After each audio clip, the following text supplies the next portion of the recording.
नमस्कार. नवरात्र नवध्वज चित्र देश 7वा आयर्लंड. मी पाहिलेल्या सुंदर देशांपैकी एक म्हणजे आयर्लंड. निसर्ग सौंदर्याने नटलेल्या आयर्लंडच्या ग्रामीण भागात मी जाऊन आलो. हे म्हणजे अगदी तेची पुरुष दैवाचे म्हणावं असंच. मी आयर्लंडला गेलो कामानिमित्त पहिल्यांदा. भारत औषधांच्या जागतिक उत्पादनात महासत्ता होण्याआधी युरोपमधले आयर्लंड, इटाली, पोलंड, हंगेरी हे देश दादा होते. आता मात्र मेरा भारत महान. माझा आयर्लंडचा व्हिसा एका आयरिश कंपनीचं नाव लिहून आहे. अमुक कंपनीला भेट देण्यासाठी मुहूर्त निघाला तो लंडनमध्ये लिक्विड बॉम्बच्या भीतीचा. अक्षरशः हातात एक पारदर्शक प्लास्टिकची पिशवी ज्यात माझी औषधं होती, एवढंच हँडबॅगेज. माझी जर्मन मैत्रीण माझा तो अवतार बघून हसतच सुटली. स्टेफ तिचं नाव. कॉर्क विमानतळावरून आम्ही रेंटेड कार घेतली. गाडीचं स्टिअरिंग व्हील उजवीकडे बघून तिने जाहीर करून टाकलं की ती काही गाडी चालवणार नाही. नवीनच शोध लागलेला GPS बघत ती आणि चालक मी असा तो प्रवास झाला.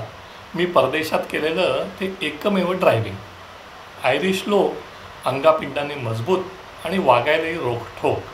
आपल्याकडे जसे पूर्वी सरदारजी जोक्स असायचे तसे इंग्रज मंडळी आयरिश लोकांवर करतात. त्यांना निर्बुद्ध समजून. राजकीय संबंध सध्या जरा बरे आहेत त्या दोघात. बाकी आयरिश लोक कट्टर धार्मिक. मी पोचलो ती रविवार संध्याकाळ होती आणि सगळं गावच्या गाव बंद होतं. गर्भपाताचा कायदा अजूनही तिथे धड होत नाही. आपल्याला पटो न पटो, पण हिंदू धर्मासारखा उदार धर्म नाही. मी रिंग ऑफ किलार्नी हा प्रवास केला. समुद्राच्या काठाकाठाने डोंगर रांगेतून नागमोडी रस्ता.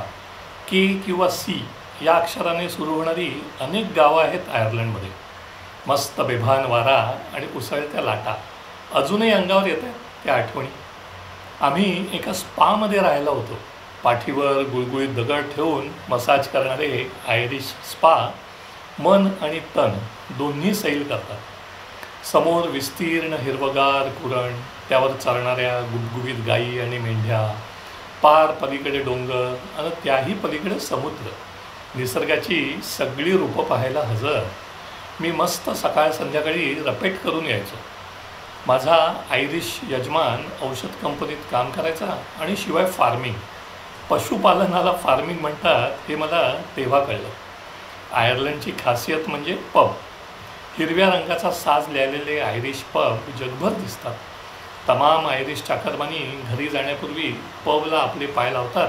मित्रमंडळींबरोबर गप्पा, एखादी बियर किंवा कॉफी, अगदी उभ्या सुद्धा. आणि टी व्हीवर रग्बी किंवा फुटबॉल. नोकरीतून निवृत्त झाल्यावर माझाही हाच मुख्य कार्यक्रम असावा. मी, तुम्ही आणि गप्पा. अजून काय हवं मस्त जगायला. प्रभो मज एकच वर द्यावा. मिजो. नवरात्र 7वी माळ 2025. आजचा बोनस. आयर्लंडचा ध्वजही तिरंगी आहे आणि रंगही भारताचेच. फक्त उभा तिरंगी ध्वज आहे. आयर्लंड हा वेगळा देश आहे, इंग्लंडचा भाग नाही. खरं तर UKचा भाग नाही. भारी घोळ आहे त्यांचा. आयरिश पबमधील उत्फुल्लता मीनाच्या चित्रात दिसते आहे. आजचा ध्वजरंग केशरी. आजचा देश आयर्लंड.